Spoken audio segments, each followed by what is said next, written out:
Get your hands off that truck before I drag you out and book you like every other thief. Officer, this truck is mine, and every document proving that is sitting in the glove compartment. Don't insult me with fake papers. Men like you don't own something this clean legally. Run the plate. Check the VIN. And stop pretending suspicion is the same thing as evidence. Put your hands behind your back, old man, before I make this much worse for you. Kane Ryder snatched the registration folder from Calder Thorne's hand and threw the papers across the asphalt. Calder didn't chase them. He didn't argue. He just stood beside his father's red pickup as shoppers froze around them. What Ryder didn't know was that the man he was humiliating had the power to put the entire county under investigation. Before continuing, comment where in the world you are watching from and make sure to subscribe, because the next story is one you cannot miss. The sun hammered down on the asphalt like a punishment. Calder Thorne pulled his restored red pickup into the Juniper County Shopping Center parking lot, the chrome bumpers gleaming under the harsh afternoon light.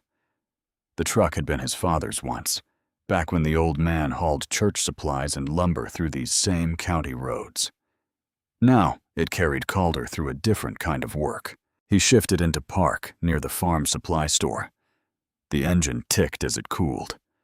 Calder reached for his water bottle, taking a slow sip while watching families load bags of feed and fertilizer into their vehicles. Normal people living normal lives. The peace lasted only a short while. A Juniper County patrol cruiser roared into the lot with lights flashing. The cruiser swung wide and blocked Calder's truck at an angle, trapping him against a row of parked cars. The light bar painted everything red and blue. Officer Kane Ryder slammed his car door and stormed across the asphalt. His uniform was crisp despite the heat. His hand rested on his weapon. His face carried the look of a man who had already decided guilt. Calder pushed his door open halfway and stepped one foot onto the pavement. He kept his movements slow and visible. "Afternoon, officer. Is there a problem?" "Get out of the truck," Ryder barked. "Now!" Shoppers turned to stare. A mother pulled her children closer.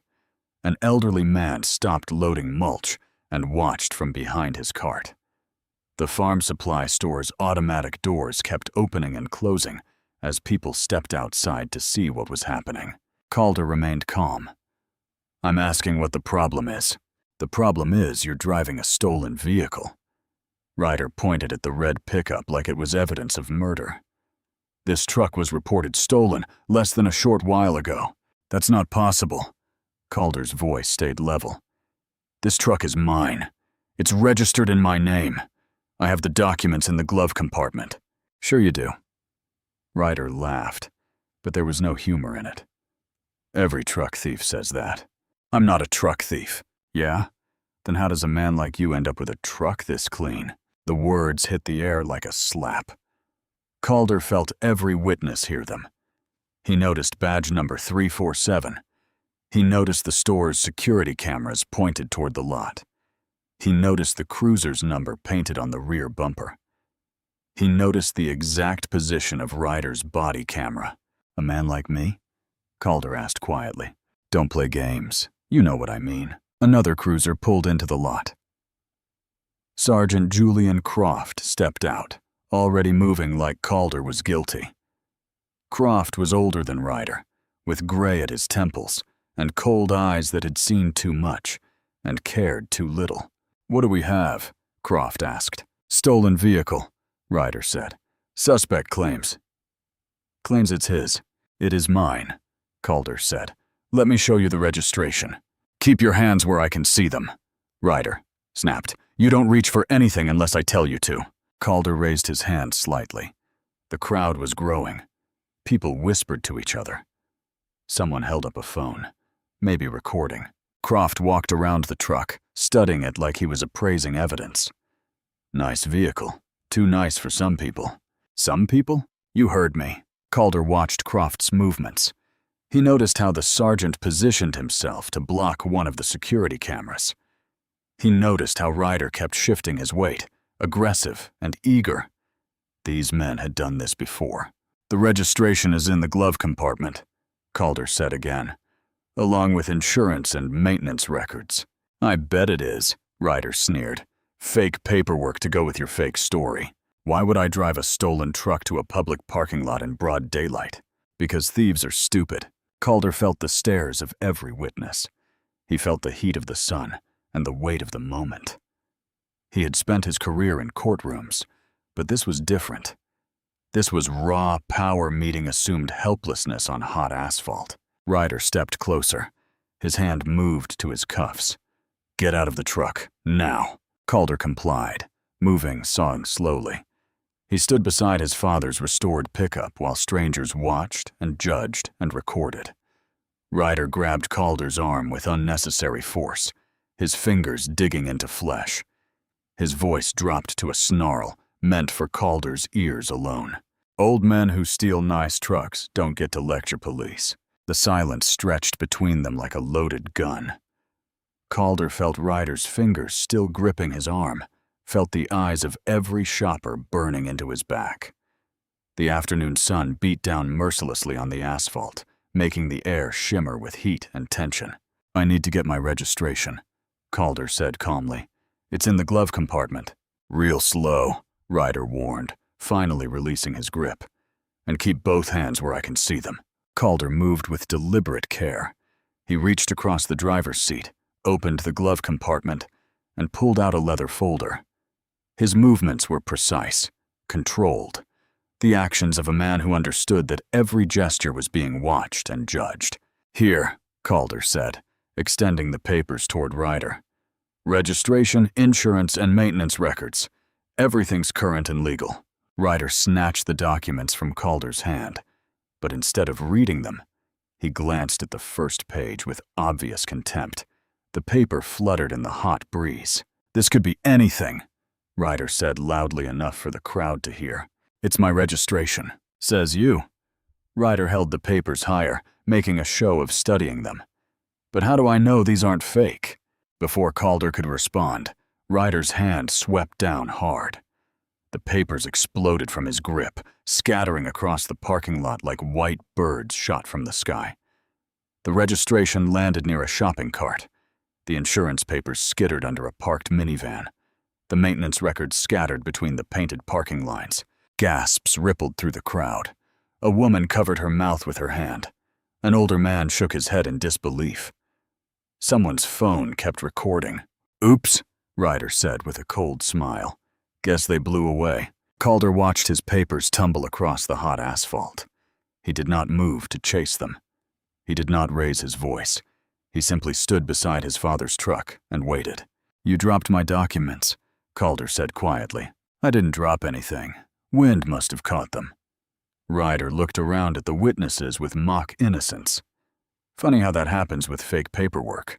Sergeant Croft stepped closer, nodding like he had seen this performance before. "Forged documents don't hold up too well in weather, do they? Those papers aren't forged. That's what they all say." Croft crossed his arms over his chest. "Amazing how every car thief has perfect paperwork these days." Calder felt the weight of every stare, every whispered judgment from the crowd. A mother pulled her children behind a shopping cart. Store employees gathered near the entrance, watching through the glass doors. The farm supply clerk stood frozen with a bag of fertilizer in his hands. "Run the plates," Calder said steadily. "Check the VIN number. Call it in properly. Don't tell me how to do my job." "Ryder, I'm suggesting you do your job. My job is keeping trash like you from stealing decent people's property." The words hit like acid. Calder heard them echo across the parking lot. He watched Ryder's face, saw the satisfaction there, the pleasure of a man who believed he held all the power. "Trash like me?" Calder repeated softly. "You heard what I said." Croft stepped forward, backing his partner. "Look at you. Then look at this truck. Does that seem right to you? Old man in wrinkled clothes driving something this clean? I earned this truck." "Sure you did." Ryder laughed harshly. "What did you do? Win the lottery?" Calder stayed perfectly still. He watched Ryder's body language shift, saw the aggression building like storm pressure. The officer was growing angry because Calder refused to panic, refused to run, refused to give him the fear he expected. "You're making a serious mistake," Calder said quietly. "The only mistake here is thinking you could drive through my county in a stolen truck and get away with it." Ryder stepped closer, using his height and uniform to intimidate. His chest nearly touched Calder's shoulder. His voice dropped to a threatening whisper that somehow carried across the silent parking lot. "Time for you to learn some respect, old man." Calder felt the shove coming before it happened. He saw Ryder's muscles tense, saw the decision form in his eyes. The officer's hand slammed into Calder's chest, driving him backward against the open truck door. The metal rattled with the impact. Calder's back hit the window frame hard enough to send pain shooting through his ribs. He did not fight back. He did not swing. He did not even raise his hands to defend himself. Calder simply absorbed the blow and stayed on his feet, his eyes never leaving Ryder's face. The crowd sucked in a collective breath. Someone gasped. A woman said, "Oh my God." "You're making a serious mistake," Calder repeated, his voice unchanged despite the pain. Ryder's face flushed red with rage. His hand rose high above his shoulder, fingers spread wide, trembling with fury and the need to break the quiet dignity of the man who refused to beg. The slap cracked across Calder's face like a gunshot. The parking lot fell silent as death. Calder's cheek burned where Ryder's hand had struck. The sound echoed off the storefront windows and car hoods like a crack of thunder. Every shopper, every employee, every witness stood frozen in place, staring at the uniformed officer who had just slapped an unarmed man in broad daylight. But Calder did not fall. He did not stumble. He did not even touch his face. He stood perfectly upright beside his father's red pickup truck, his eyes locked on Ryder's flushed face, and waited. "Hands behind your back," Ryder barked. "Now." For what? Resisting arrest. Calder had barely moved since stepping out of his truck. He had not raised his voice, had not lifted a finger, had not even bent down to collect his scattered papers. But Ryder needed something to charge him with, and resisting was always easy to claim. "I haven't resisted anything. Don't argue with me." Ryder grabbed Calder's wrist and yanked his arm toward his back. "I said hands behind your back." Calder's shoulder joint screamed as Ryder twisted his arm at an unnatural angle. Still, Calder did not fight. He simply turned his body to reduce the pressure and kept his voice steady. "You're hurting me." "Good. Maybe you'll learn to follow orders." Sergeant Croft moved to block the gathering crowd, spreading his arms wide to keep witnesses from getting closer. His patrol car radio crackled with routine traffic, but he ignored it. This was taking too long. Too many people were watching. Too many phones were recording. "Move along, folks," Croft called to the crowd. "Police business." Near the farm supply store entrance, manager Vivian Cross clutched her keys with white knuckles. She had watched the whole confrontation unfold from behind the glass doors. She had seen Ryder slap the papers from the man's hands, had seen the shove, had heard the crack of the slap that made her flinch. Her security cameras were recording everything. She knew she should step forward, should say something, should demand these officers explain themselves. But she also knew what happened to people who crossed the Juniper County Sheriff's Department. Her nephew had lost his tow truck after filing a complaint about aggressive stops. Her friend's restaurant had faced sudden health inspections after questioning a deputy's behavior. Vivian's store depended on local customers, local permits, local goodwill, so she watched, and she stayed silent. And she hated herself for it. Ryder forced Calder against the truck again, pressing his face toward the red paint. "This truck is being impounded as evidence. You're going to county lockup for theft, resisting, and whatever else I can think of on the way." Calder felt the metal door handle dig into his ribs. Ryder's breath was hot against his ear, carrying the smell of coffee and satisfaction. The officer was enjoying this.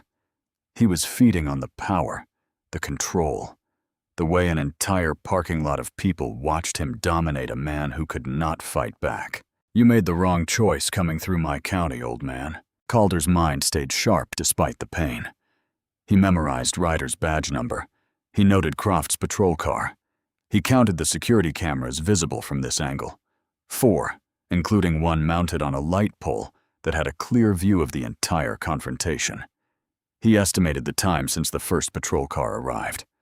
He cataloged every witness face, every phone recording, every detail that would matter later. Before you impound anything, Calder said quietly, I need you to retrieve something from the passenger seat. I'm not retrieving anything for you. Sergeant Croft, Calder called, turning his head toward the other officer. There's a leather folder on the passenger seat. Please get it before anyone touches the truck further. Croft smirked and walked around to the passenger side. What? Your fake insurance papers? Your stolen receipts? He yanked the door open and reached across the seat. The leather folder was right where Calder had said it would be. Brown, worn, with official-looking documents visible through the clear plastic sleeve on top. Croft lifted it out and flipped it open with the confidence of a man who had seen every scam, every lie, every desperate attempt to avoid arrest. He expected to find forged registration papers or counterfeit insurance cards, or maybe a fake business license that some fool thought would impress small-town cops. Instead, his face went completely white. His hands began to shake. The folder nearly slipped from his fingers. Ryder, he whispered. His voice barely audible. What? Ryder. Croft's voice cracked. He stared at the credentials in his hands like they might burst into flames. Ryder, you need to see this.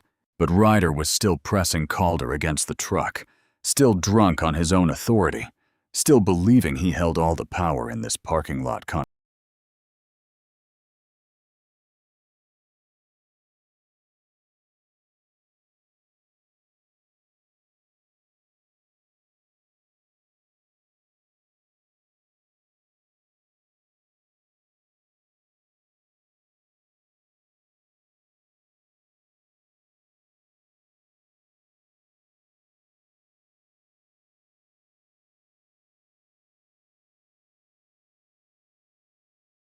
confrontation. Whatever it is can wait. I'm booking this thief. Ryder.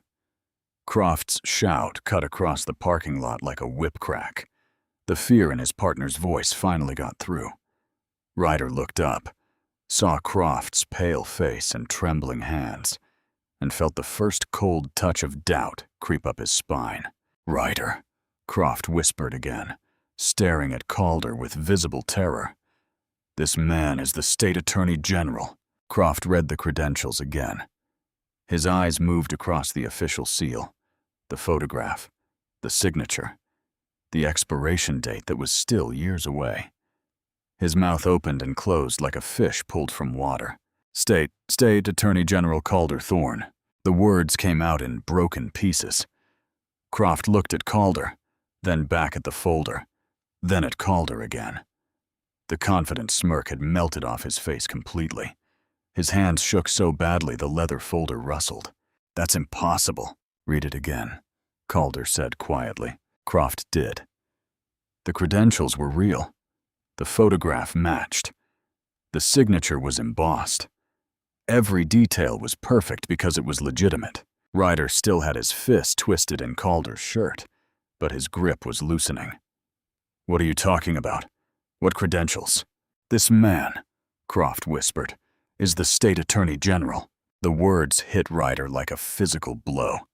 His face went through a series of expressions: confusion, disbelief, recognition, and finally, raw terror. His hand fell away from Calder's shirt as if it had caught fire. Calder straightened his collar slowly. His movements were deliberate, calm, almost gentle. He brushed a piece of lint from his green polo shirt and adjusted his stance. The red mark on his cheek from the slap was still visible, but his expression remained perfectly controlled. Officer Ryder, Calder said, his voice carrying the same quiet authority it had held throughout the entire confrontation. "Do you still believe this truck is stolen?" Ryder's mouth worked soundlessly. He looked at Croft, at the folder, at the growing crowd of witnesses, at the security cameras mounted on the light poles. Everything had changed in the space of a short while, but the evidence of what he had done was written across Calder's face and recorded by 4 different camera angles. There was a report. Yes, there was. Calder's tone remained conversational. "We'll be discussing that report very thoroughly." From the farm supply store entrance, Vivian Cross finally found her courage. She had watched a man get slapped, humiliated, and assaulted in her parking lot while she did nothing. The shame burned in her chest like acid. But now, with the officers looking terrified instead of confident, she stepped forward. "The store cameras got everything," she called out, her voice shaky but determined. "Every second of it. The slap, the shove, all of it." Ryder spun toward her, desperation making him aggressive again. "Get back inside. This is police business." "Ma'am," Calder said calmly, not raising his voice but somehow making it carry across the entire parking lot. "Please don't move." Vivian stopped where she was. Ryder looked back and forth between them, realizing he had no authority left. The state attorney general had just countermanded his order in front of witnesses, and there was nothing he could do about it. The sound of another patrol car pulling into the parking lot made everyone turn. This vehicle was different, newer, cleaner, with extra antennas and emergency lights. A man in a pressed uniform climbed out, moving with the smooth confidence of someone accustomed to fixing problems before they became scandals. Sheriff Harlan Crow was silver-haired and had perfected the art of looking concerned without actually feeling concern. He strode across the parking lot with his hands raised in a gesture of calm authority, his face arranged in an expression of professional regret. "Gentlemen, gentlemen," Crow said, his voice carrying the practiced warmth of a man who gave speeches at civic functions and posed for photographs with youth groups. "What seems to be the situation here?" Calder studied the sheriff's approach. Everything about Crow was calculated. The timing of his arrival, the tone of his voice, the way he positioned himself between Calder and the crowd. This was not a man who had rushed to the scene in response to radio chatter. This was a man who had been waiting for a phone call. "Sheriff Crow," Calder said. "I'm Attorney General Calder Thorne." Crow's expression shifted to one of surprised recognition, though Calder noticed the surprise looked rehearsed.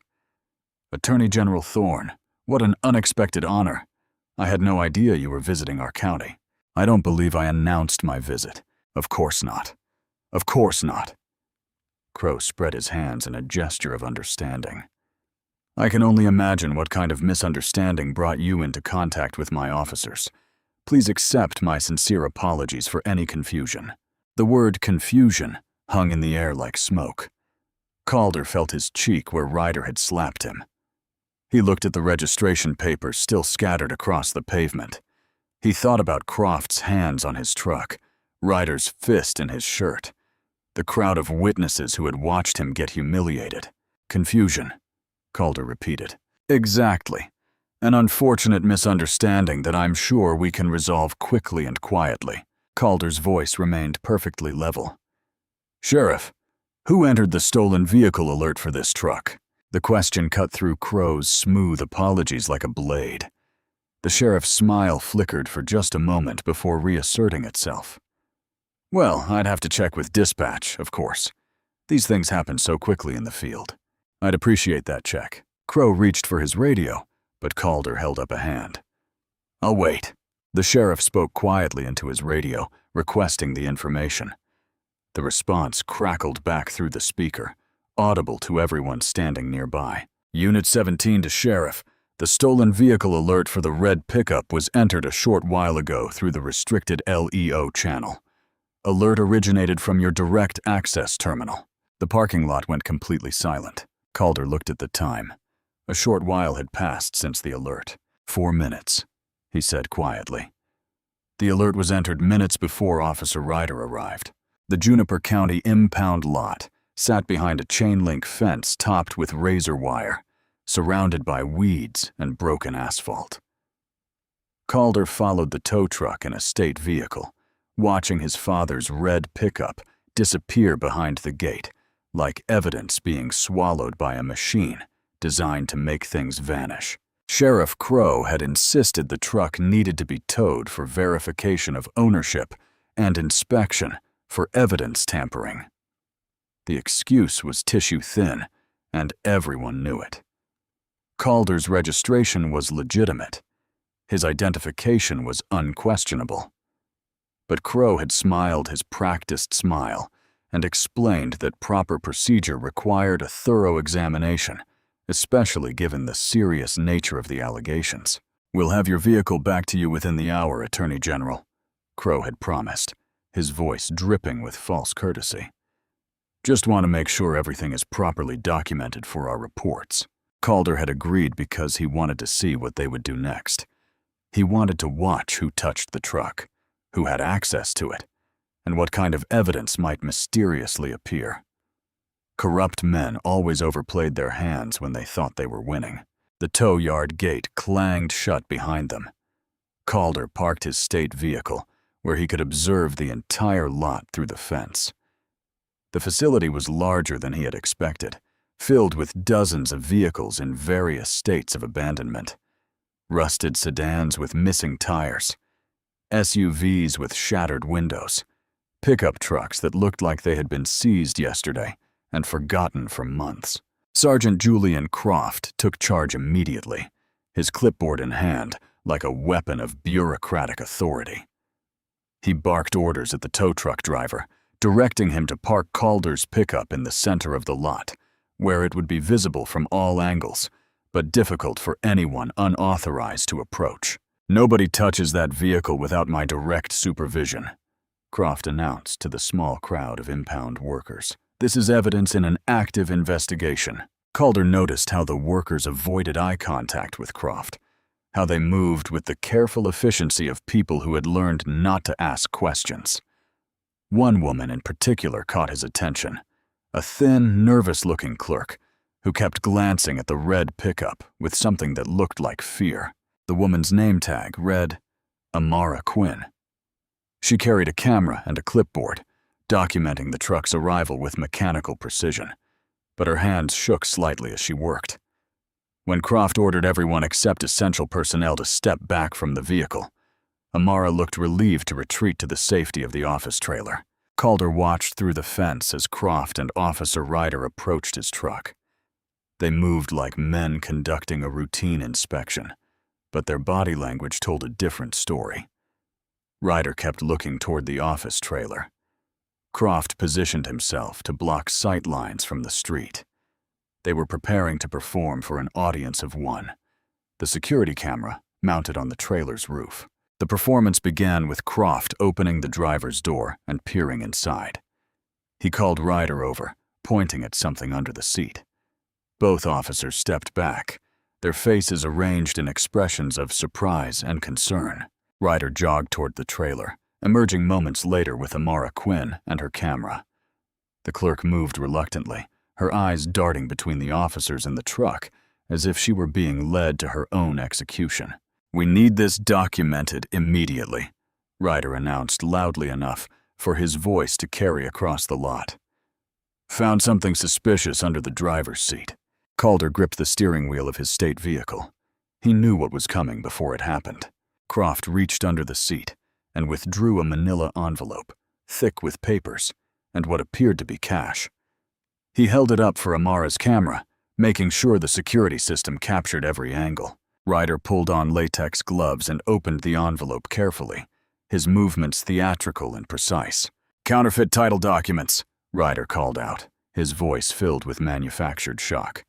"And approximately $2,000 in cash." The two officers exchanged looks of grim satisfaction. Amara Quinn took photographs with mechanical compliance, but Calder could see her discomfort even from a distance.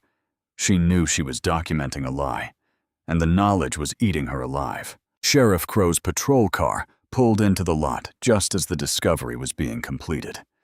The timing was too perfect to be coincidental. Crow emerged from his vehicle with the slow confidence of a man who was about to deliver bad news with relish. "Attorney General Thorne," Crow called across the fence, his voice no longer carrying even the pretense of respect. "I'm afraid we have a problem." Calder stepped out of his vehicle and approached the fence. "What kind of problem, Sheriff?" "The kind that suggests you may have interfered with an active vehicle theft investigation." Crow's smile was cold and calculating. "The kind that raises questions about whether the state attorney general has been abusing his position for personal gain." The planted evidence was crude, almost insulting in its obviousness, but Calder understood that the crudeness was intentional. They were not trying to fool him. They were creating a narrative for the media, for his political enemies, for anyone who wanted to believe that even the state attorney general could be corrupt.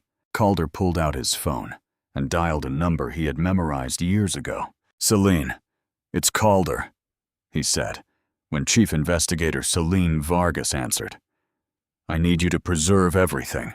Every camera angle, every tow record, every dispatch entry, every piece of paper that touches this case." "What's happening down there?" "They just planted evidence in my truck." Calder's voice was calm, but underneath the calm was steel.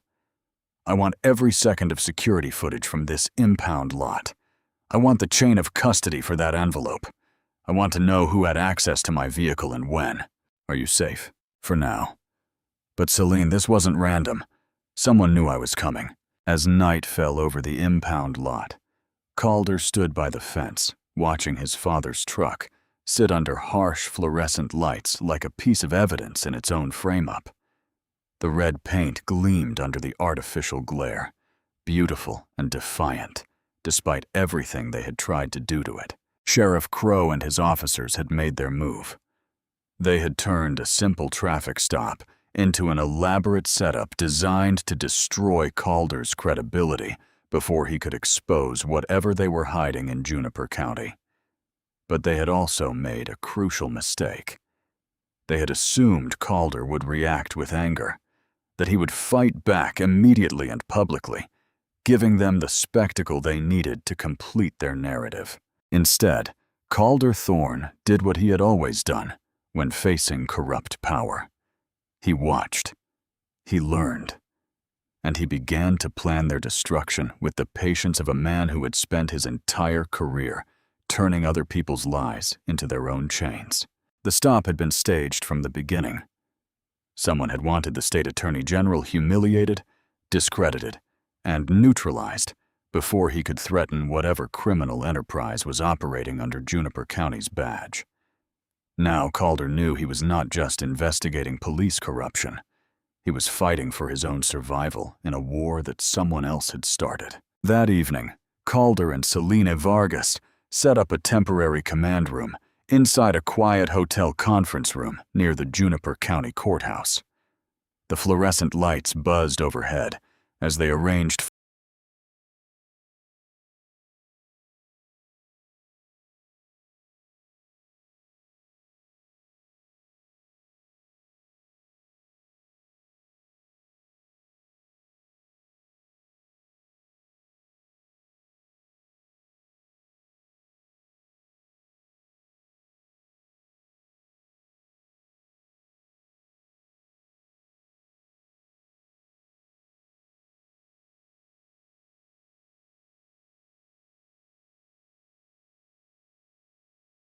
folding tables and chairs in the sterile space that smelled of stale coffee and industrial carpet cleaner.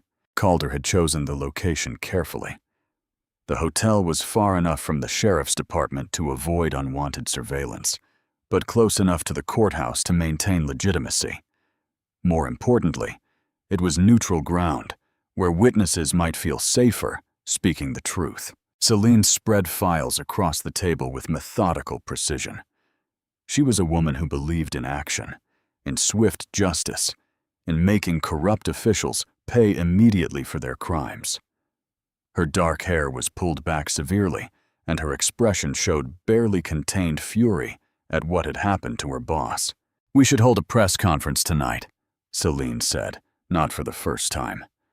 "Get ahead of whatever narrative Crow is spinning. Show the world what they did to you." Calder shook his head as he taped photographs to the wall. The images told a story: his red truck in the parking lot, Ryder approaching with aggressive body language, the scattered papers on the pavement, the moment of the slap captured by a bystander's phone camera. "That's exactly what Crow wants," Calder replied. "He wants me angry. He wants me reactive.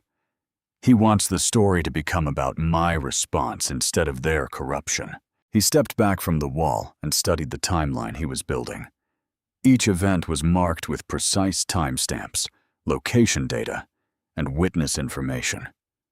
The restricted alert, Ryder's arrival, the backup arrival, the planted evidence discovery. "Look at this pattern," Calder continued, pointing to the timeline. The parking lot stop, the restricted alert, the tow yard search, the planted envelope. Each step was planned. Each step had backup ready. This wasn't Ryder acting alone. Celine pulled out her laptop and began cross-referencing dispatch records. The stolen vehicle alert came through a terminal that requires supervisor approval. Ryder couldn't have entered it himself, which means someone with authority wanted me stopped before I could begin my investigation. The hotel room felt small and cramped, but it was secure. Calder had learned long ago that justice was built in quiet rooms like this one, with patient people gathering facts that could not be denied or twisted. Courtroom victories happened in places like this, not in front of television cameras. Celine's phone buzzed. She answered quickly, speaking in low tones before hanging up. "That was Vivian Cross from the farm supply store," Celine reported.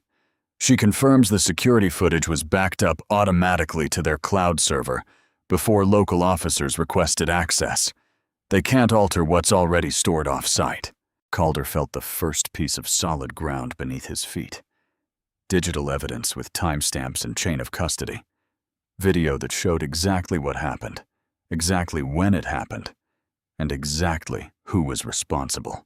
A soft knock interrupted their planning. Celine checked the peephole before opening the door to reveal an elderly black woman with silver hair and steady eyes. She carried an old canvas folder that looked like it had survived decades of careful handling. "Hattie Cole," the woman introduced herself, stepping into the room with quiet dignity. "Retired court clerk. I heard you might need some help understanding what's been happening in this county." Calder gestured to a chair. "Please, sit down. Tell us what you know." Hattie settled herself carefully and opened the canvas folder. Inside were photocopies of court records, auction notices, seizure reports, and property transfers. The documents were organized with the precision of someone who understood exactly how bureaucratic corruption operated. "Juniper County has been stealing vehicles from black residents for years," Hattie said matter-of-factly. "They use fake stops, inflated fees, and rushed auctions. They make the paperwork so confusing that people give up fighting. They schedule hearings during work hours when folks can't attend. They charge storage fees that double every week until the vehicle is worth less than the debt." She spread the documents across the table like evidence in a trial. Each page told the same story: traffic stops that escalated into seizures, families who lost transportation, elderly residents who couldn't navigate the legal maze designed to defeat them. "How many vehicles?" Celine asked. "In the past few years?" "At least 40 that I could document. Probably twice that many where the records were sealed or destroyed." Calder studied the patterns emerging from Hattie's files. The seizures clustered around election years. The auction buyers were often connected to county employees or their families. The legal challenges were routinely dismissed on technical grounds that prevented appeals. "This is systematic theft," Calder said quietly. "They're not just taking individual vehicles. They're destroying people's ability to work, to take their children to school, to get medical care." Hattie reached into her folder again, and pulled out a photograph. It showed a white passenger van with New Hope Baptist Church painted on the side in blue letters. She placed the photo on the table with careful deliberation. They took this from us too. The next morning, light filtered through the hotel conference room's thin curtains, casting long shadows across the scattered documents that had become Calder's temporary war room. Coffee cups and legal pads covered every surface. 2 state investigators had driven down from the Capitol overnight, bringing additional resources and fresh eyes to examine Hattie's carefully preserved records. Calder sat at the head of the small table, his reading glasses perched on his nose as he reviewed file after file. Each document told the same story with minor variations, like a script that had been performed dozens of times with different actors, but the same tragic ending. "Walk us through the pattern again, Mrs. Cole," Calder said, his voice calm but focused. "I want to make sure we understand every step." Hattie opened her canvas folder and pulled out a thick stack of photocopied traffic citations. Her fingers moved with the practiced efficiency of someone who had spent decades organizing court records, finding connections that others missed or chose to ignore. "It starts with the stop," she began, laying out the first document. "They target older vehicles driven by black residents, not junkers that might actually be suspicious, but decent vehicles that people worked hard to afford. Ryder or one of his officers claims the driver is nervous. The registration looks questionable, or the VIN might be altered." Celine leaned forward, taking notes on her laptop. "What happens next?" "The vehicle gets impounded pending investigation," Hattie continued, placing another document on the table. "The owner gets a receipt and a phone number to call, but when they call, they get transferred between departments. Nobody can give them straight answers. The paperwork keeps changing." Calder studied a seizure notice dated months earlier. The language was deliberately confusing, full of legal terminology that would intimidate someone without formal education. The fees were listed in small print at the bottom, with daily storage charges that compounded quickly. "They make it impossible to navigate on purpose," Calder observed. "How much time do people have to reclaim their vehicles?" 30 days, Hattie replied bitterly. "But they don't tell you about the storage fees until week 3.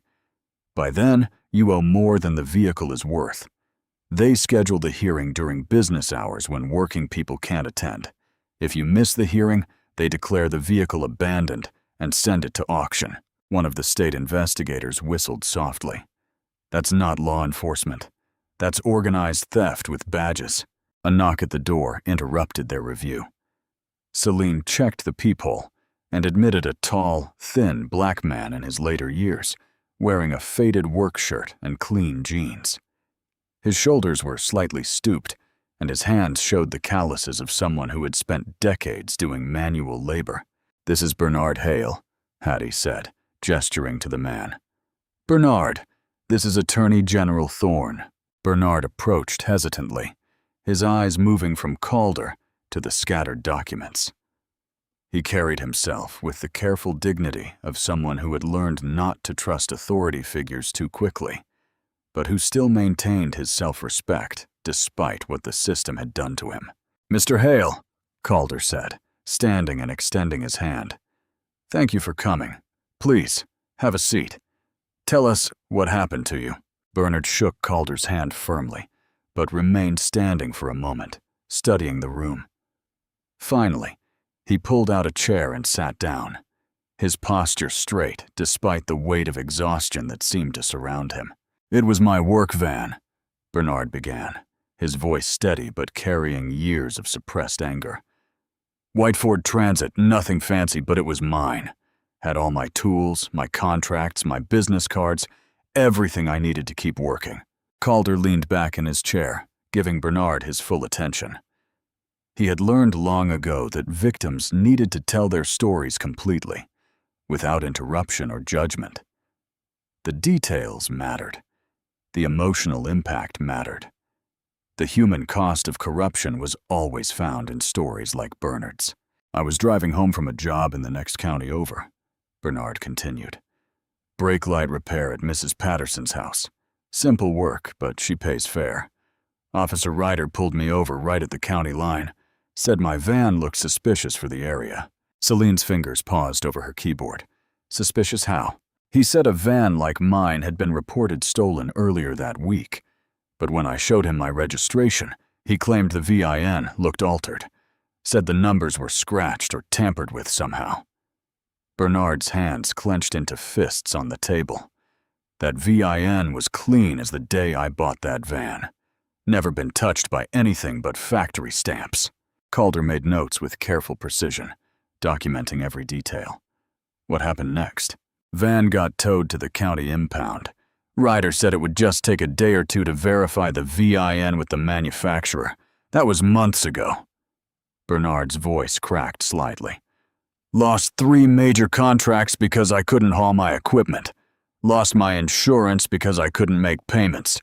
Lost my apartment because I couldn't make rent without work. The room fell silent except for the scratch of Calder's pen and the quiet hum of Celine's laptop. One of the state investigators pulled out his phone and began cross-referencing Bernard's story with the seizure records Hattie had provided. The storage fees kept climbing, Bernard continued. Started at $50 a day. Then they added investigation fees and processing charges. By the 3rd week, I owed more than I paid for the van originally. They said I could get it back if I paid the full amount. But where was I supposed to get $2,000 without my tools or my business? Calder set down his pen and looked directly at Bernard. Mr. Hale, I need you to think carefully about this next question. During your interactions with the county, did you hear the same names mentioned repeatedly? Bernard nodded immediately. Ryder did the stop. Sergeant Croft handled the impound paperwork. Sheriff Crow's signature was on the final seizure notice, and the auction was handled by 3 companies that kept bidding on everything. Celine looked up from her laptop. Do you remember the company names? Valley Auto Salvage, Premium Vehicle Recovery, and Juniper Holdings. Bernard recited without hesitation. Same 3 buyers at every auction. They'd bid low, split up the vehicles among themselves, then resell them for full market price.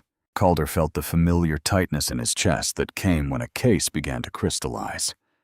Individual acts of corruption were bad enough, but systemic theft required coordination, planning, and protection from higher authorities. Mrs. Cole, Calder said, turning back to Hattie. Do you have records showing who owns those auction companies? Hattie smiled grimly and pulled another stack of documents from her folder. Secretary of State business filings, tax records, and campaign finance reports. It took me months to trace the connections, but the paper trail is all here. Celine moved to the wall, where they had posted their timeline, and began adding new names, dates, and connections. The pattern was becoming clear. Traffic stops led to seizures. Seizures led to auctions. Auctions led to the same buyers. And those buyers were connected to the very officials who authorized the seizures in the first place. One of the state investigators finished his phone call and looked up from his notepad. I just spoke with our financial crimes unit. They can have forensic accountants here by tomorrow to start tracing money flows. Good, Calder replied. Mrs. Cole, I need you to show Celine exactly how these seizure dates line up with the auction transfers. Celine pulled up a spreadsheet on her laptop and began entering data as Hattie guided her through the records. Vehicle seized on Monday. Auction notice filed on Tuesday. Hearing scheduled for the following month. Auction held 2 days after the hearing whether the owner appeared or not. The pattern was so consistent, it looked like a business model rather than law enforcement procedure. Calder, Celine said quietly, her eyes fixed on her screen. You need to see this. She turned the laptop toward him, displaying a comparison chart she had created. The seized vehicles were repeatedly sold to companies connected to Sheriff Crow's campaign donors. That afternoon, Calder and Celine moved from the hotel to the county records annex, a squat brick building behind the courthouse that smelled of old paper and industrial disinfectant. Hattie walked ahead of them down a narrow hallway lined with metal filing cabinets, her footsteps echoing against the linoleum floor. "Most people don't know this place exists," Hattie said, pulling a ring of keys from her pocket. "The county moved all the computerized records to the main building years ago, but the old paper files are still here. They figured nobody would bother looking through boxes of handwritten ledgers." She unlocked a heavy door marked Archive Storage and flicked on fluorescent lights that buzzed and flickered before settling into harsh white illumination. The room was filled with metal shelving units stretching from floor to ceiling, each one packed with cardboard boxes, bound ledgers, and manila folders thick with dust. Celine coughed as particles swirled in the air.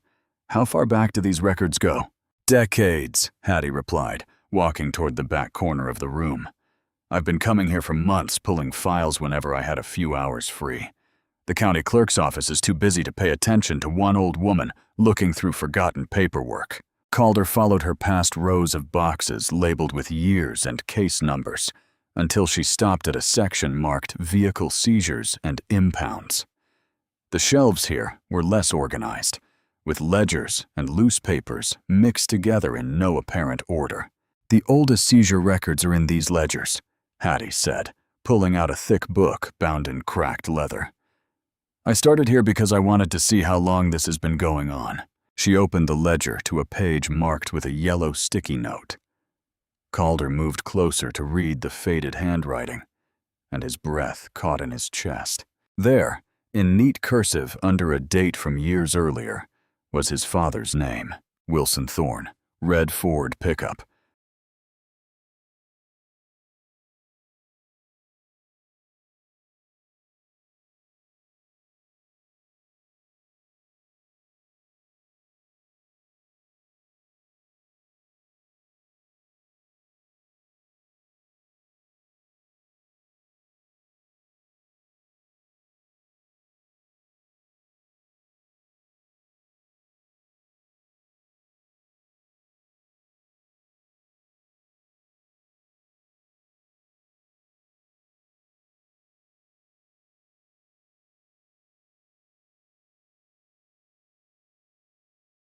Suspicious ownership inquiry, County Road 47. Deputy H. Crow investigating. Calder stared at the entry, his hands trembling slightly as he reached for the ledger. The same truck they had accused him of stealing the day before had once been targeted when his father was alive. Deputy H. Crow had to be Harlan Crow, decades before he became sheriff. "They've been doing this for decades," Celine whispered, reading over his shoulder. Calder's jaw tightened as the implications settled in his mind. The corruption wasn't recent. It wasn't opportunistic. It was generational, passed down from one administration to the next like a family business. Hattie pulled another file from the shelf, this one much thinner and more recent.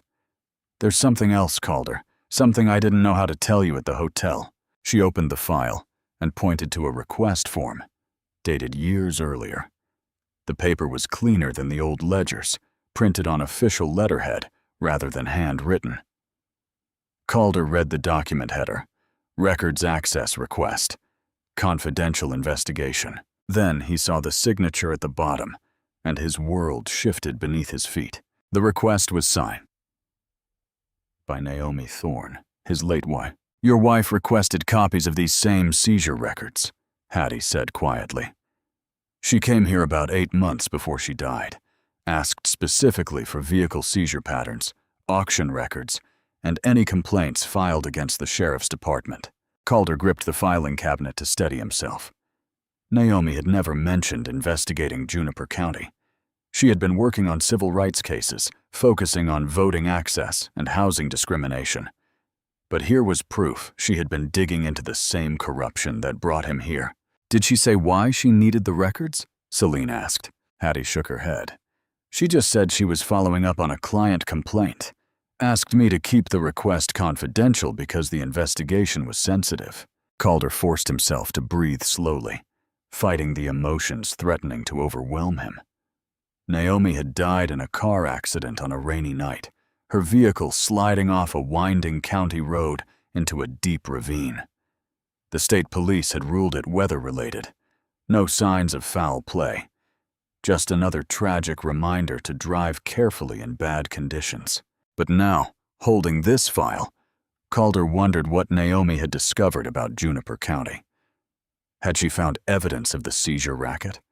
Had she identified the network of officials and auction companies? Had someone learned about her investigation? Celine moved beside him and opened the file wider, scanning the approval signatures on Naomi's access request. Her finger stopped at the bottom of the form, where a familiar signature appeared in blue ink. "Calder," she said, her voice barely above a whisper. "Look at who approved her access to the files." Calder looked down at the signature approving access to the files. Reginald Langford, his trusted senior counsel. The same Reginald Langford who knew Calder's travel schedule. The same Reginald Langford who had access to confidential investigation plans. The same Reginald Langford who could have arranged for a stolen vehicle alert to be entered into the restricted police channel. Calder realized someone inside his own office may have known about Juniper County for years. The Juniper County Civic Auditorium buzzed with tension as residents filed into folding chairs under harsh fluorescent lights. Sheriff Harlan Crow stood against the side wall in his pressed uniform, arms crossed and chin raised like a man certain of victory. Officer Kane Ryder positioned himself nearby, also in uniform, despite being on administrative leave, wearing the smug expression of someone who believed public humiliation worked both ways. Sergeant Julian Croft leaned against the wall behind them, scanning the crowd with calculating eyes. All three men watched Calder Thorne enter through the back door, followed by Celine Vargas and Hattie Cole, carrying her worn canvas folder. The room fell silent as Calder walked down the center aisle. Whispers followed him. Pointing fingers. A few residents nodded respectfully, but most stared with the wary curiosity of people watching a man they had been told was dangerous. Mayor Patricia Henley called the meeting to order from the podium, her voice tight with nervous authority. "We're here tonight to address recent events that have brought unwanted attention to our county." Crow stepped forward with theatrical concern. "Citizens of Juniper County deserve to know the truth about what happened in that parking lot. My officers followed proper procedure during a routine vehicle check. Unfortunately, Attorney General Thorne chose to escalate the situation instead of cooperating." A planted voice from the third row shouted, "He's trying to destroy our police department." Another voice from the back added, "We don't need outsiders telling us how to run our county." Ryder straightened against the wall, his chest puffing with vindicated confidence. He nodded along, as if the crowd was finally seeing sense. Calder remained seated, his hands folded calmly in his lap. He did not argue. He did not defend himself. He simply watched and listened, letting Crow's orchestrated performance unfold. "This man abused his power," declared a woman Calder recognized from earlier research as the wife of one of Crow's auction buyers. "He's using his office to get revenge for being treated like everyone else." Ryder actually smiled now, believing the momentum had shifted permanently in his favor. Calder rose slowly and walked to the podium. The room tensed, expecting anger or defensiveness. Instead, Calder spoke in the same calm voice he had used in the parking lot.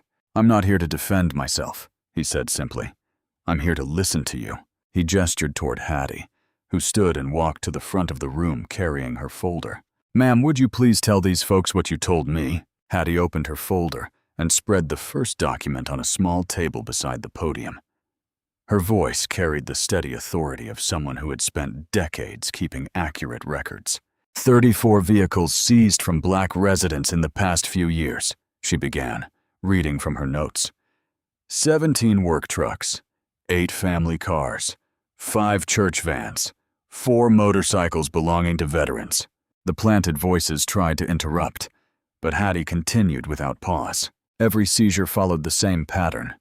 Minor traffic stop. Suspicion of stolen property. Impossible paperwork requirements. Storage fees that doubled every week. Rushed auctions with 3 days' notice. She held up a receipt. Bernard Hale's work van seized during a routine stop for supposedly altered VIN numbers. Sold at auction for $800 to Meridian Auto Sales. Bernard Hale stood in the middle section, his weathered hands shaking slightly. That van was worth $12,000. I used it to fix people's roofs, their plumbing, their electrical work. Lost everything when they took it. His voice grew stronger. Took me 30 years to build my business. Officer Ryder destroyed it in one afternoon. Ryder's smile faded. He shifted uncomfortably against the wall. Another resident stood, then another. Martha Washington rose and said they took her son's motorcycle after claiming it matched a theft report from 2 counties over.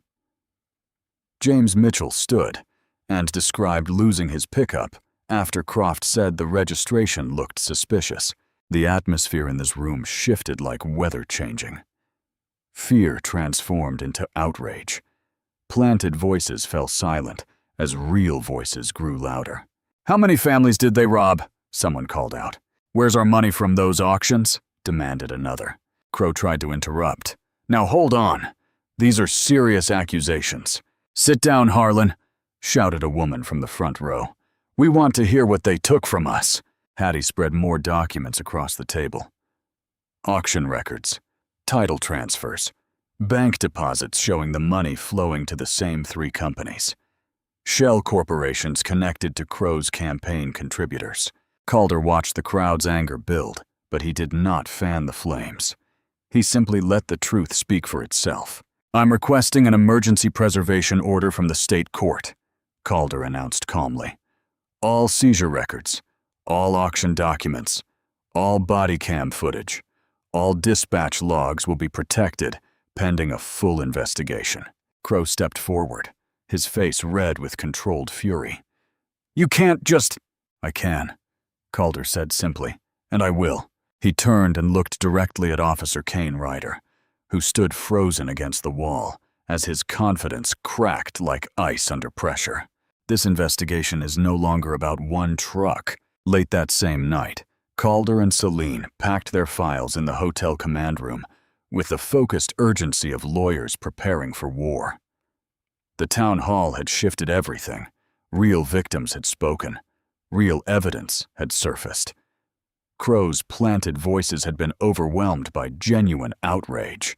"We need the preservation order filed before sunrise," Calder said, sliding documents into manila folders.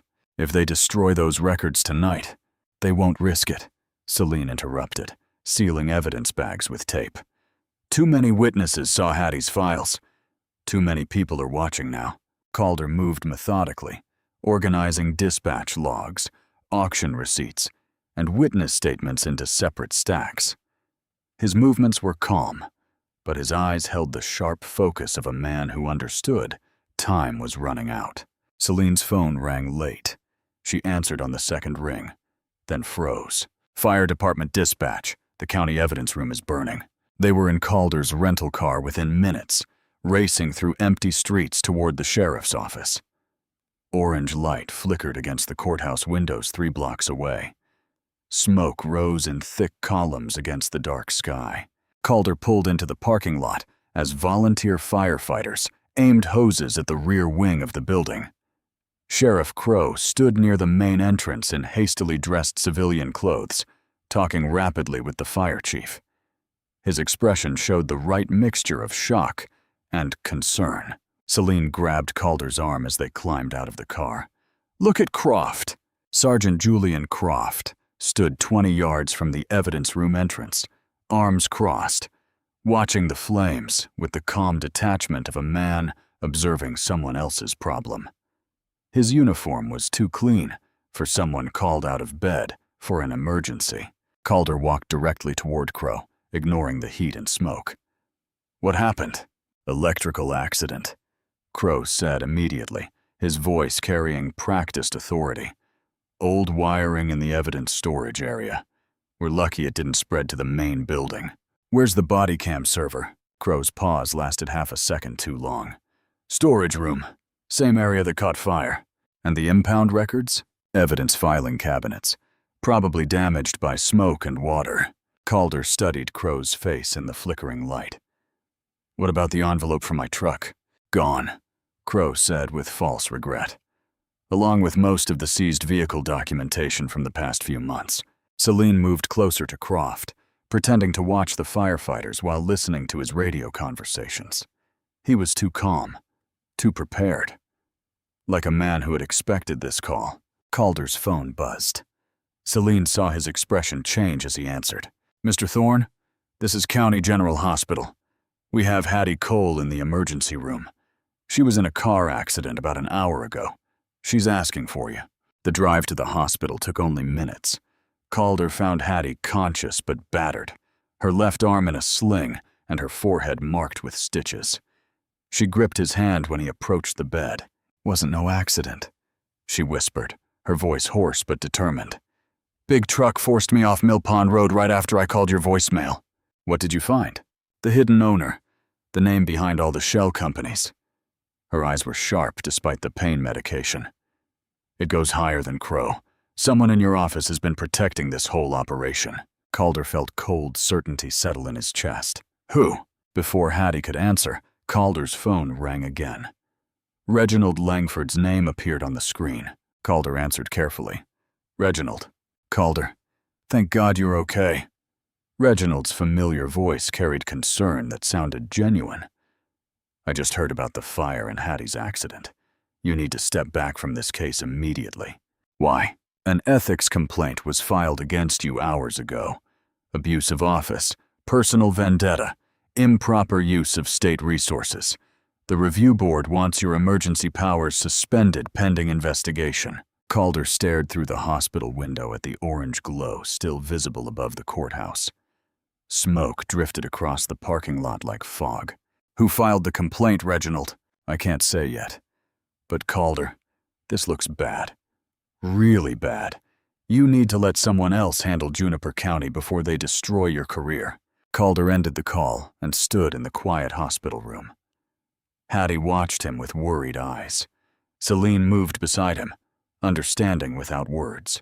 The enemy had reached inside his own office. The hotel command room smelled like stale coffee and marker ink when Calder returned at dawn. Celine had already spread fresh files across the conference table, her laptop open to arrest records and incorporation documents. Dark circles under her eyes showed she had not slept. Hattie's car was totaled, Celine said, handing Calder a paper cup of black coffee. But the state police recovered her folder from the passenger seat. Calder set down the coffee without drinking and examined the damaged manila folder. Water had soaked through most pages, turning careful handwriting into gray smudges. Auction notices had dissolved into pulp. Court records were unreadable. Years of Hattie's patient documentation destroyed in one night. But at the bottom of the folder, sealed inside a clear plastic sleeve, one document remained untouched. Calder pulled it free and spread it on the table. The page showed a flowchart drawn in Hattie's precise handwriting, connecting shell company names to auction brokers, to bank account numbers. Red arrows pointed from seized vehicles to final buyers. At the top of the page, circled twice in black ink, was a name that made Calder's chest tighten. Reginald Langford. Celine leaned over his shoulder. The profits from the seizure auctions went through 3 shell companies before landing in accounts tied to Reginald's consulting firm. Hattie tracked the paper trail back years. Calder studied the flowchart without speaking. His trusted senior counsel, the man who had attended Naomi's funeral, who knew Calder's travel schedule, who had access to sealed investigative files. The betrayer had been sitting across from him in staff meetings for years.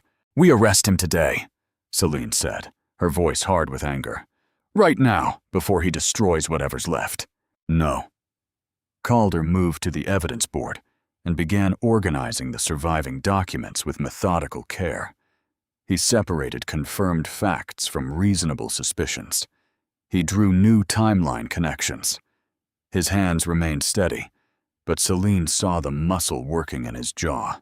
Calder, He set you up. He leaked your route to Crow. Triggered the false stolen truck alert. Probably arranged for Hattie's accident, too. I know. Then why aren't we moving on him? Calder taped Hattie's flowchart to the center of the board, then stepped back to study the full pattern. Shell companies, auction records, bank transfers, and at the heart of it all, Reginald's careful signature on documents that should never have crossed his desk. Because Reginald is not just stealing money, Calder said quietly. He's been protecting this operation from inside the Attorney General's office. If we arrest him now, he'll claim he was conducting his own investigation. He'll destroy files we haven't found yet. He'll turn this into a jurisdictional fight that takes months to resolve while Crow and his people scatter. Celine poured herself more coffee, frustrated, but listening. What's your plan? Calder pulled out his phone and dialed Reginald's direct number.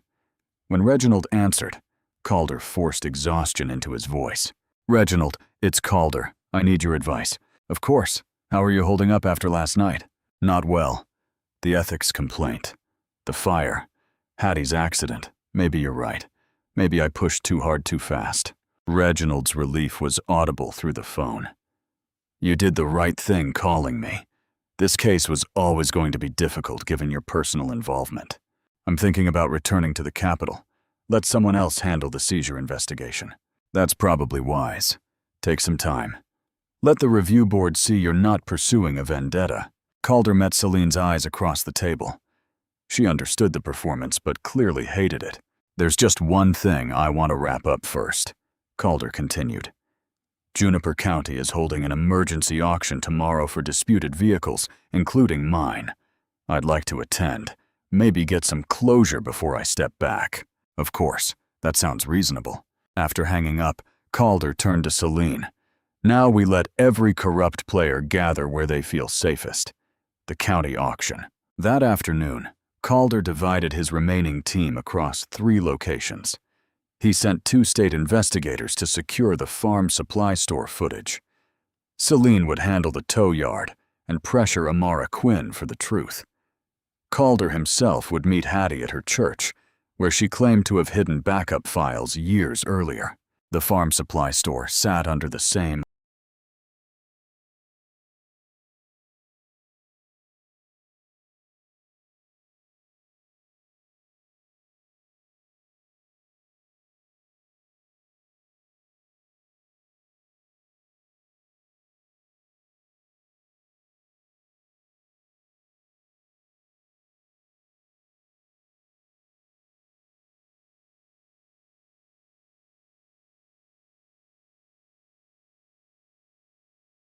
harsh afternoon sun that had witnessed Ryder's assault days before. Vivian Cross met the investigators at the back entrance, her face tight with nervous energy. I've been thinking about this since the town hall, she said, leading them through storage rooms toward her office. That officer never looked at any papers before he grabbed Mr. Thorne. He just saw a black man in a nice truck and decided it had to be stolen. The security system occupied a corner of her cramped office. Vivian's fingers moved quickly across the keyboard, navigating through cloud storage files the sheriff's department had never requested access to. Here, she said, pointing at the screen. This is the parking lot angle from that afternoon. The footage played in crystal clear detail. Calder stepped from his red truck, moving slowly and keeping his hands visible.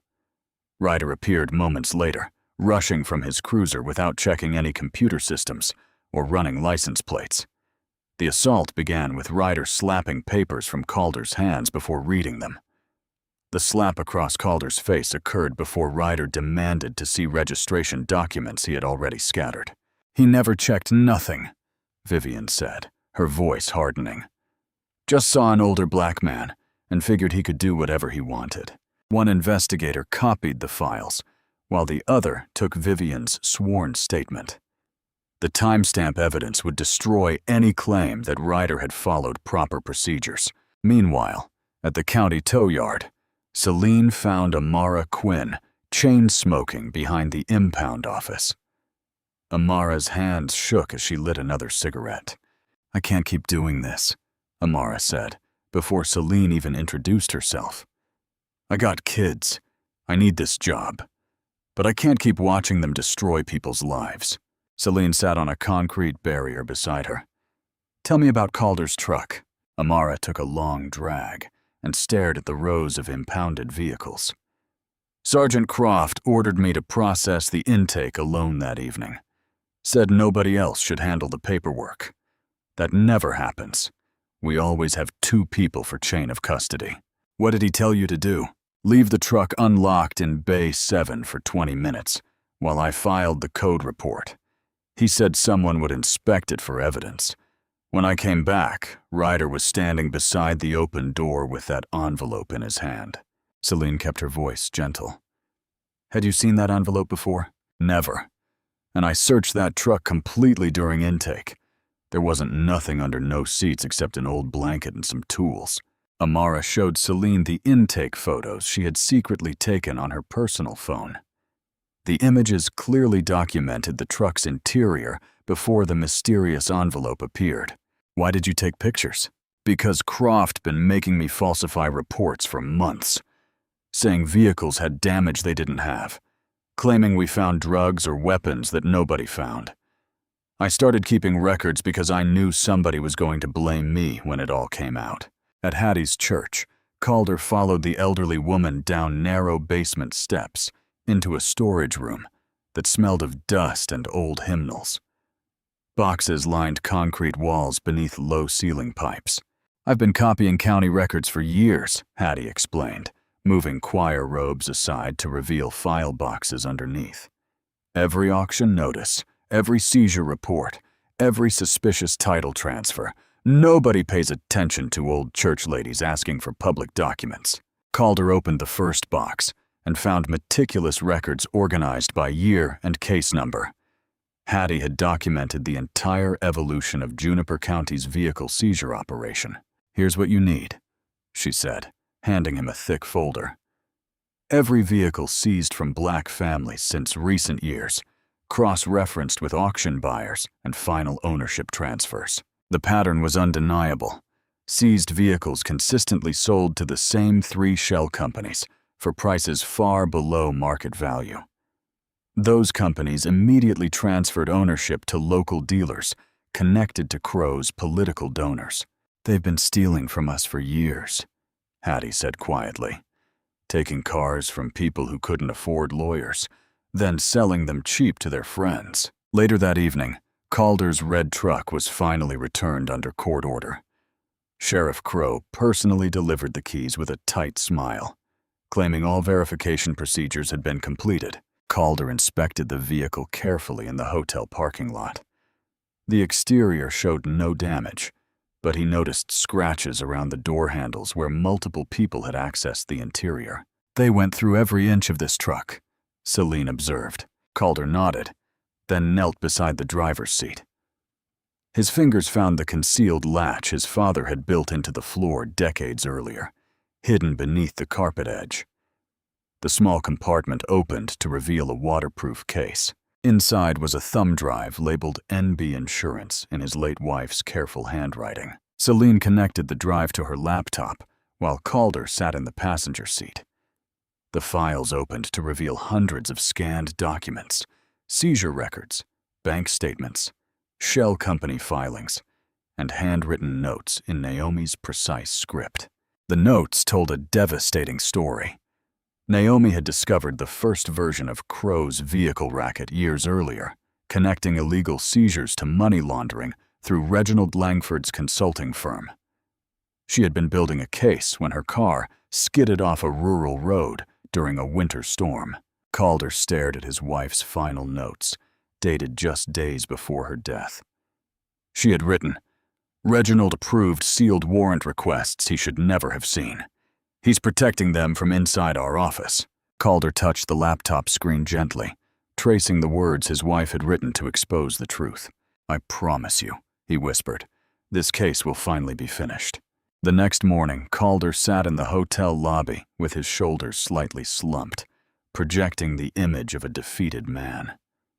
He had chosen a public table near the window where passing county employees could see him checking out, his luggage stacked beside his chair.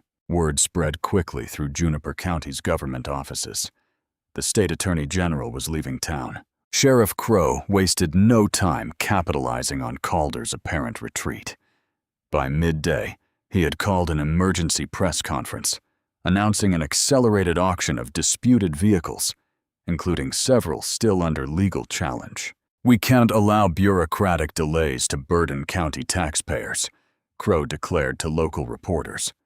"These vehicles have been properly processed through established procedures, and they will be sold this weekend as scheduled." Officer Ryder appeared on local radio that afternoon, his voice cocky and vindictive.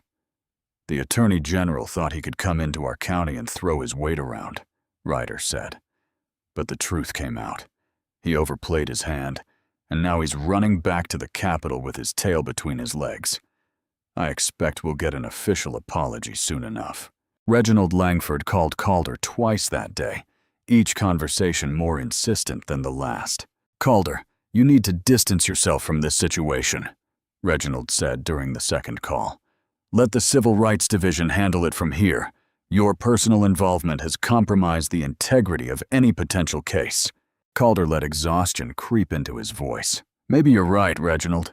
The ethics complaint, the planted evidence, the fire, it's all too convenient. Someone's been feeding them information." "What do you mean?" Reginald's tone sharpened slightly. "Nothing concrete," Calder replied carefully. "Just a feeling that they've been one step ahead from the beginning, like they knew I was coming before I even arrived." Reginald's pause lasted a beat too long. "You're probably just tired. Get some rest, and we'll reassign this when you're back in the Capitol." While Calder played his part as the defeated Attorney General, Celine worked with methodical precision in the background. The backup footage from the farm supply store provided clear evidence of assault and false arrest. Amara Quinn's sworn statement detailed how Croft ordered her to leave Calder's truck unattended. Hattie's duplicate records connected years of illegal seizures to the same auction buyers. Most damaging were Naomi's old files from the hidden compartment, which traced financial transfers from shell companies back to Reginald Langford's consulting accounts. Celine obtained sealed warrants for conspiracy, civil rights violations, money laundering, and racketeering. She coordinated with state police commanders, who moved their units into position overnight, staging in neighboring counties to avoid detection by Crow's network. The pieces were falling into place with surgical precision. That evening, Calder walked alone to his red truck in the hotel parking lot. He ran his hand along the restored fender his father had once dented, hauling lumber for their church. Tomorrow would bring justice or failure, vindication or disgrace. He thought of Naomi's careful handwriting on those hidden files, documenting corruption she never lived to expose. He thought of Bernard Hale losing his livelihood to Ryder's lies. He thought of Hattie nearly dying because she refused to let powerful men steal from her community. Calder stood beside the red truck at dawn, knowing the next day would decide everything. The Juniper County impound auction lot stretched under gray morning light, with seized vehicles arranged in neat rows like prisoners awaiting judgment. Sheriff Harlan Crow stood on the wooden auction platform in his pressed uniform, surveying the crowd with the satisfied expression of a man who believed he had won.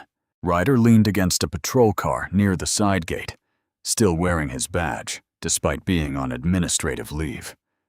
Croft stood beside the registration table with a clipboard, checking names as buyers arrived. The usual suspects filled the front rows: 3 auction brokers who always bid on the best vehicles, 2 county commissioners, and several donors who had supported Crow's campaigns for years.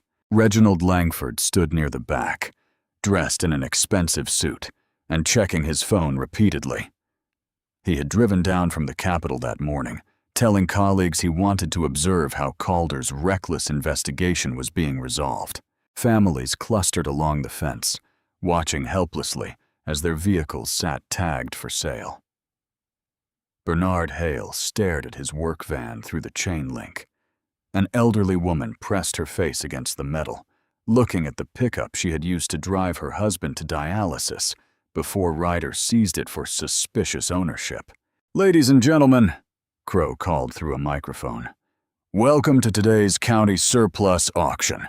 All vehicles have been lawfully seized and processed according to state guidelines. The first few lots sold quickly. A sedan went for $300 to one of the brokers. A motorcycle disappeared for $50. The crowd remained silent, understanding that resistance was pointless. "Next item," Crow announced. "Lot 17. One restored red pickup truck, previously claimed by an individual under investigation for vehicle theft and interference with police procedures." Calder's truck sat in the morning light, polished and clean, despite everything it had endured. Just as Crow raised his gavel, Calder Thorne stepped through the crowd. Selene Vargas walked beside him, followed by 6 state investigators in dark suits. Behind them came forensic accountants carrying sealed boxes. Uniformed state police officers moved through the side gates, blocking every exit. "This auction is suspended by emergency court order," Calder announced, his voice carrying across the lot without strain. Crow's gavel froze in midair. "Now hold on! Sheriff Crow, you are under arrest for conspiracy, civil rights violations, and racketeering," Selene said, producing handcuffs and a warrant.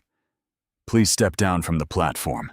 The crowd erupted. Ryder pushed away from the patrol car and tried to reach the side gate, but 2 state troopers blocked his path. "You can't do this!" he shouted. "This is harassment!" "Officer Ryder, you are under arrest for assault, falsifying police reports, and deprivation of rights under color of law," one trooper said, forcing Ryder's hands behind his back. Croft dropped his clipboard and reached for his phone, but Selene was already beside him. "Sergeant Croft, that device is evidence under court warrant." She seized the phone before he could delete anything. Calder walked slowly toward the platform, where Crow still stood in shock. "For years, you have used false stolen vehicle alerts to justify illegal stops. You have planted evidence in seized vehicles to prevent court challenges. You have burned public records to hide your crimes. And you have profited from the sale of stolen property through shell companies operated by conspirators inside my own office." Reginald Langford tried to slip toward the parking area, but state investigators surrounded him. "Mr. Langford, you are under arrest for conspiracy and money laundering." "This is insane," Reginald protested. "I'm senior counsel in the Attorney General's office." "You were," Calder said quietly, "until you decided to betray it."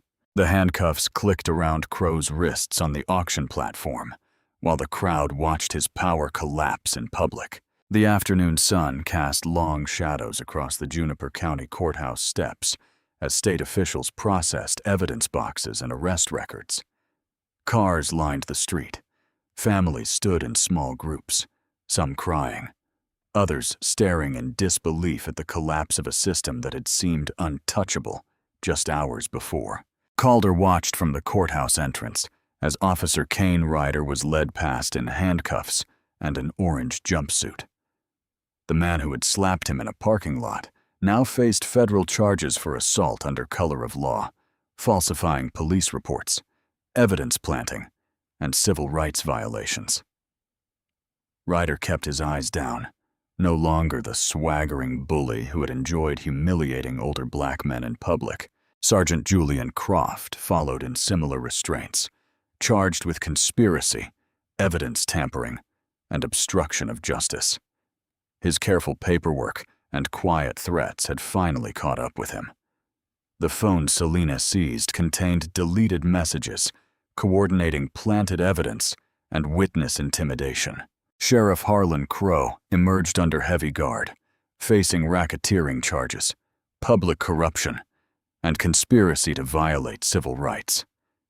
His polished uniform had been replaced with standard jail clothing. The man who had run Juniper County like his personal kingdom now walked past the citizens he had robbed. Reginald Langford was taken away separately, led through a side entrance to avoid the press cameras. His expensive suit and confident smile were gone. The paper trail he thought he had buried had exposed shell companies, laundered auction profits, and years of leaked information. His betrayal of Calder's office would ensure federal prosecution and disbarment. Calder did not celebrate loudly. He focused on restitution. Bernard Hale stood beside his work van in the courthouse parking lot, running his hands over the familiar dents and scratches. State officials had returned the keys, along with a check covering lost income and illegal storage fees. "I can work again," he said quietly, his voice thick with emotion. Hattie Cole, bruised but alive after her car was forced off the road, watched as the church van was released from the impound lot. The vehicle that had carried elderly members to Sunday service for years was finally coming home. "They said we'd never see it again," she whispered. Family after family received their vehicles back. A grandmother got the pickup she needed for her husband's medical appointments. A young father retrieved the sedan required for his job. Each key returned represented dignity restored and lives rebuilt. The recovered money from shell company accounts would fund a new statewide public corruption task force. Calder had insisted it carry his late wife's name, the Naomi Thorne Justice Initiative. As evening approached, Calder walked toward his restored red truck in the courthouse lot. The same vehicle that had triggered this entire confrontation now sat clean and ready, its ownership finally undisputed. He climbed into the driver's seat and started the engine. Through the courthouse windows, Ryder watched from a holding cell as Calder drove slowly past. The older black man he had tried to humiliate was leaving as the state attorney general who had destroyed an entire corrupt network. Calder did not look back at him. He simply drove away. If you enjoyed the story, leave a like to support my channel and subscribe so that you do not miss out on the next one. On the screen, I have picked 2 special stories just for you. Have a wonderful day.